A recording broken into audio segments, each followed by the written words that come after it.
Hi guys, good morning. Time check, it's already 5:30 here a.m. in Switzerland. So today I'll be going to Liechtenstein. Liechtenstein is near lang siya dito sa sa Switzerland. So about 4 hours to travel by train. By car it's 2 hours. So as of now, mag-train tayo kasi hindi tayo marunong mag-car. So, samahan niyo ako guys! So, we're already here now in the train from Meiringen to Lucerne, and then we'll be transferring Lucerne to Zurich, and then Zurich to Liechtenstein. Oh my god, I can't imagine guys, I'm just alone here in the train. Super big ang train nila, but I'm just alone. So as of now, I'm going from Meiringen to my place. I'm going to Lucerne, and then Lucerne to Zurich, Zurich to Liechtenstein. So guys, if you'd notice na super shiny yung face ko, naglagay ako ng sunblock kasi super init dito sa Switzerland, so I need to protect my face also because as in 37 degrees. I can't believe it. So guys, I'm already 6 years here in Switzerland, but look, I'm still amazed sa place nila. Super nice. Yeah, until now na-amaze pa rin ako sa ganda ng Switzerland guys. Super nice yung mga lakes nila, yung mga mountains nila. As in super duper. It's really my dream country talaga. Ay, oh my god. Plus, if yung season nila is nag-change. So, example, winter, fall, ang spring talaga yung favorite ko. Ngayon, as of now, it's already summer, so it's nice. Every season here is so nice in Switzerland, guys. Ganon. Oh my god, guys. As of now, ako pa rin yung tao dito sa train. So, ano to? Special trip ba to? To tell you honestly, guys, it's one of my favorite place here to visit in Switzerland is Lungern. So if you visit Switzerland, you should see this place because it's super nice talaga guys. So ipakita ko sa inyo yung Lungern. It's one of my favorite place, as in talaga guys. Wait, I'm going to change the video. So guys, ito yung Lungern guys. Look at that. Ito yung place na makikita nyo sa usually sa TikTok or sa YouTube or sa Facebook. As in, super nice talaga siya guys. Super! Look at that. Look at the lake. Look at the landscape. The place also. Ang ganda siguro magstay dito to live here. I can't imagine na nakatira ako dito. Para akong Disney princess.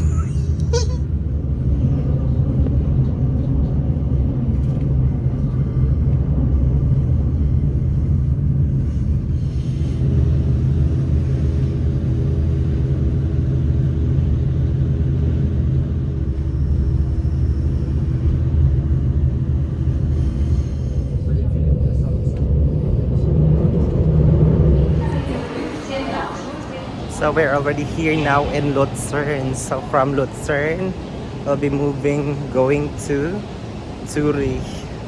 Oh my god. Super laki ng nila. Train station nila guys. Pakita ko train station nila. So I'm looking for my train. So going to Zurich. So I saw already my train. Sa'yo ba tong train, guy? So, yan yung train ko going to Zurich. So, oh my god, we just arrived here in Zurich. And then from Zurich, we will going to take the train going to Liechtenstein. But I need to wait. So, this is their train station here in Zurich, guys. So, ito yung bus, yung train na sasakyan ko. So, napakalaki yung train station nila dito. So I'll be waiting na lang for my train. It's 7 minutes to arrive. So what I really like here in Switzerland is yung mga train nila or yung buses nila is on time talaga, dahil darating talaga sa oras. Malilate man siya pero seldom lang talaga sila malilate. While waiting for my train, I bought some bread and drinks here. I'm going to eat because nagugutom na rin ako, guys. It's already, nagkape lang ako dahil tapos wala akong kinain today. So I need to eat something for myself para hindi tayo mahihimatay dahil. So here's my train going to Sargans. Apakalaki ng train, guys. So I'm already here now in the train station going to Sargans. And Sargans from Zurich, Hauptbahnhof, our train station is, it takes just 1 hour going to Sargans, and then from Sargans I'll be taking a bus going to Liechtenstein. So apakaganda ng train station nila dito or train nila dito going to Liechtenstein, guys, at ang luwag pa at ang napakalinis pa. So I can't wait to see Liechtenstein, guys. Silent lang tayo kasi we're already here inside the train. Share ko lang, guys, if you're going to most of their trains here is may CR naman, so malinis siya. At the same time, may ibang train is may accessible na siyang wifi, pero I don't know sa iba. Not all train, pero usually itong train na nasakyan ko is may wifi na siya. They also have here, pwede kayong mag-charge here. So just bring your cable, mga charger niyo, so you can charge here for free. As of now, magcha-charge ako kasi wala na akong battery, guys. Naubos na lahat. Taking videos and pictures kanina. So ciao, wish better.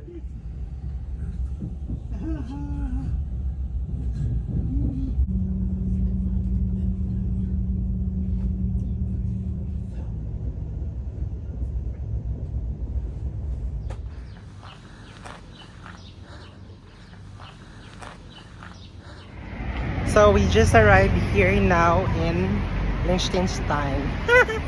Oh my god. Akala ko talaga yung pagbasa ng word is Vaduz. Yan pala is Vaduz. Napakataray Social dito, dai. So I don't know where I'm going. I need to take bus going to the castle kasi ito yung pinaka nila, tourist attraction nila dito. So welcome to Liechtenstein. Oh my god, napakaganda dito sa Liechtenstein, dai. Actually hindi siya crowded talaga like the other places na napuntahan ko, pero ang ganda.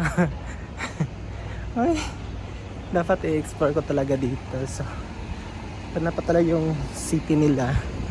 I need to travel here. Ganda, guys. May statue pa sila dito. Oh my god, 16 minutes to go.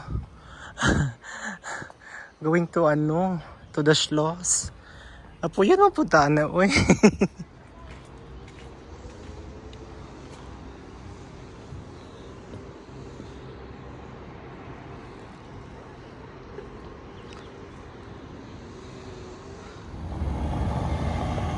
Hi guys, I'm already here now in Vaduz, Liechtenstein. At ito na yung castle na sa likod ko. Oh my god, guys, I want to recommend this if hindi kayo sanay maglakad. Pero andito na ako, guys. Ang apakagaganda dito, dai. As in, worth the grabe yung lakad ko, half hour. Pero worth it naman yung paglakad ko, guys. Ito yung nilakad ko, guys. After 1 hour, half hour, Apaganda ng castle. Super nice. Let's go. Roaming around. Humihingal pa ako guys. As in super duper. Let's go to the front.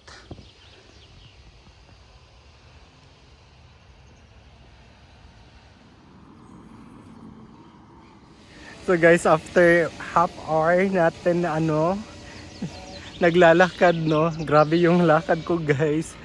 Nakapunta din tayo sa Liechtenstein guys, sa Fados pala yan, Fadots Castle. Sa pagkaganda. Oh my god. Ito yung grabe yung sweat ko dito guys. Pero worth it talaga yung at first actually I'm thinking na hindi ako pupunta dito, but worth it talaga siya. Pero ay, oh my god, I'm sweaty na pero egal. So i-explore natin tong castle guys. So, can you imagine for how long still there pa talaga sila? Oh my god, not everybody can see that, but I'm here. I'm so honored, like an honor student na nakapunta ako dito guys. Can you imagine? So napakaganda. Oh my god, once in a lifetime lang talaga to. I won't recommend na pupunta kayo dito na may heart problems kayo dito, because it's very unless may car kayo, pwede kayo mag-car papunta dito. Pero if maglalakad lang kayo going here, it's very very tricky talaga siya. Napaka ba sa ang taas siya guys, super. But I already made it. Thank you Lord.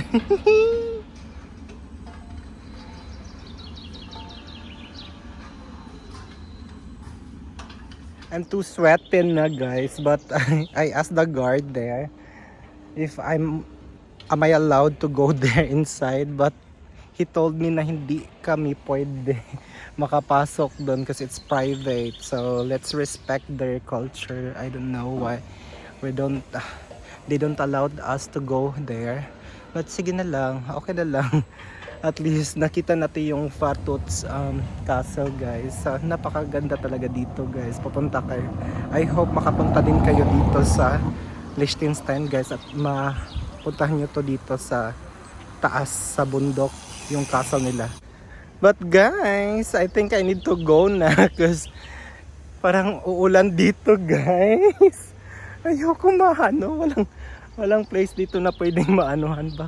Parang baka basang sisiw tayo dito. So uwi na lang tayo guys. Hindi cooperate yung weather.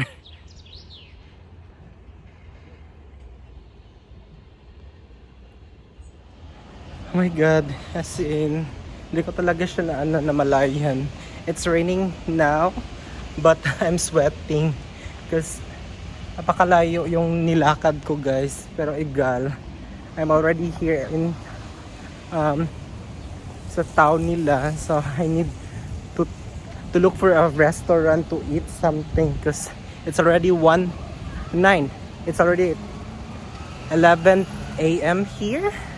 So I need to eat something, and I saw something here. Try natin yung restaurant nila dito. I'm not sure if yung currency nila dito is euro or Swiss franc, kasi yung Liechtenstein is malapit lang talaga siya dito sa border siya sa Austria, Switzerland, and I'm not sure ano pa yung mga border niya. So I need to look for a food, something to eat. So ciao ha.